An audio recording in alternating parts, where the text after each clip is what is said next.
el mandat del poble que Catalunya esdevingui un estat independent en forma de república. In the past half hour, Spain's Prime Minister Mariano Rajoy has confirmed that the national government will take control of the previously autonomous region of Catalonia.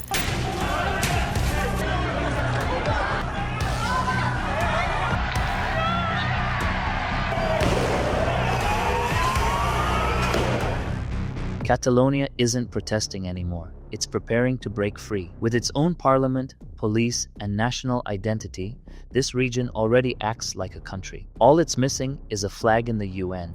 We want independence for Catalonia so we can separate from the Spanish government.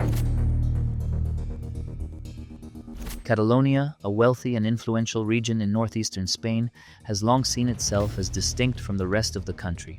With its own language, culture, and proud history dating back centuries, many Catalans don't feel Spanish at all. They see themselves as a nation under occupation, held back economically and politically by a central government they view as indifferent or even hostile. He forgets that this is happening because here we pay triple taxes, which feed half of his country, and also him, who lives for free. In the early 18th century, after the War of Spanish Succession, Catalonia lost much of its autonomy. Over the next centuries, its cultural identity was suppressed, especially under Francisco Franco's dictatorship from 1939 to 1975, when the Catalan language and institutions were brutally repressed. Today, Catalonia has regained some autonomy within Spain's decentralized political system. The desire for full independence surged after the 2008 financial crisis, when Catalans began to resent the amount of taxes they paid to Madrid compared to the public investment they received in return. We are losing lots of private and public money, which is sent to the Spanish state and does not come back to us. Spain robs us became a popular slogan, symbolizing not just economic frustration, but deep political alienation. In 2017, the tension exploded. The Catalan government held an unauthorized independence referendum, despite Spain's constitutional court declaring it illegal. Turnout was low, only about 43%, but over 90% of those who voted supported independence. Madrid responded with force. Spanish police stormed polling stations, confiscated ballots, and clashed with voters. Why are they doing this? I can't believe it. This is the worst thing that I've seen. I can't believe it. Yeah. In the days that followed, the Catalan parliament declared independence, only for Madrid to impose direct rule, dissolve the regional government, and charge its leaders with rebellion and sedition. To this day, the government claims we were violent. To them, violence means wanting to go and vote. Meanwhile, they think that sending police with batons to put down demonstrations isn't violence. It doesn't make any sense.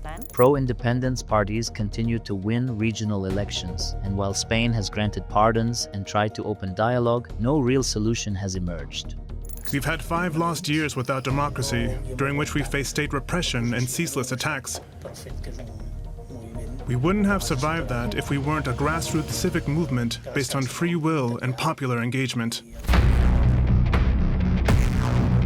From a military perspective, Spain would never allow Catalonia to secede peacefully without a fight. Not necessarily a fight with tanks and soldiers, but a battle of lawfare, blockades, arrests, and possibly violence on the streets. This will first lead to more riots in and between Catalans themselves, and secondly, it will force the Spanish state to resort to a constitutional provision that could include putting the Catalan police under the command and control of Madrid. Spain has over 120,000 active military personnel and thousands of national police and civil guards.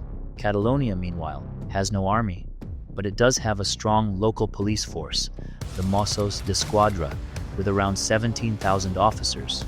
In an extreme scenario, if independence were declared unilaterally, we could see standoffs between Catalan police and national forces.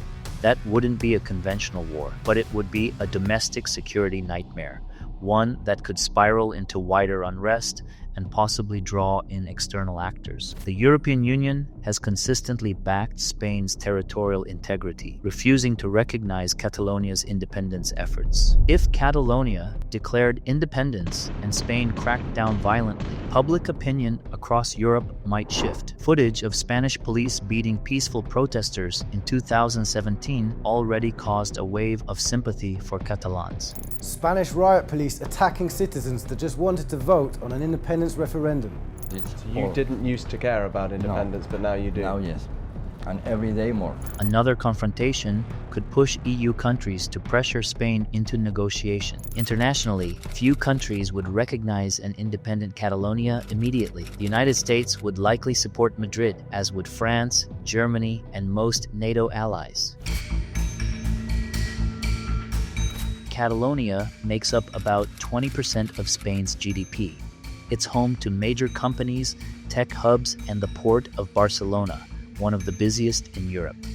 Independence could lead to economic uncertainty, capital flight, and trade barriers with the rest of Spain. But it could also mean greater control over taxes, regulations, and international investment. A peaceful secession would require negotiations on everything: national debt, currency, citizenship, border controls, EU membership, and more.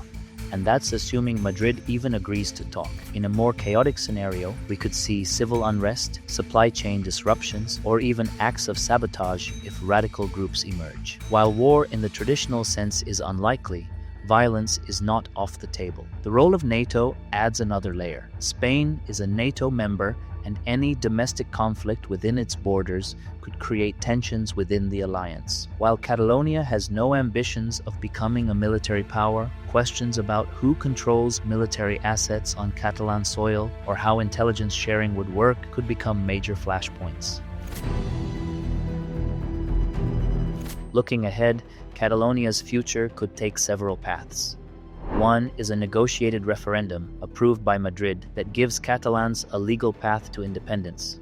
Another is a continued stalemate with periodic protests and crackdowns. The third is a sudden escalation sparked by a political misstep, judicial decision, or protest that turns deadly. What's certain is that this issue isn't going away. Catalonia isn't just a Spanish problem, it's a European warning sign, a signal that cultural identity, economic frustration, and political alienation can build into something explosive. Whether that explosion leads to a new nation or a broken region depends on the decisions made in the years ahead. Como consecuencia de que existe un conflicto político que tenemos que resolver, les anuncio que vamos a crear una mesa de diálogo bilateral entre el Gobierno de España y el Gobierno de la Generalitat de Cataluña. Lo vamos a crear, vamos a debatir dentro del marco constitucional y vamos a poner fin a esta confrontación territorial.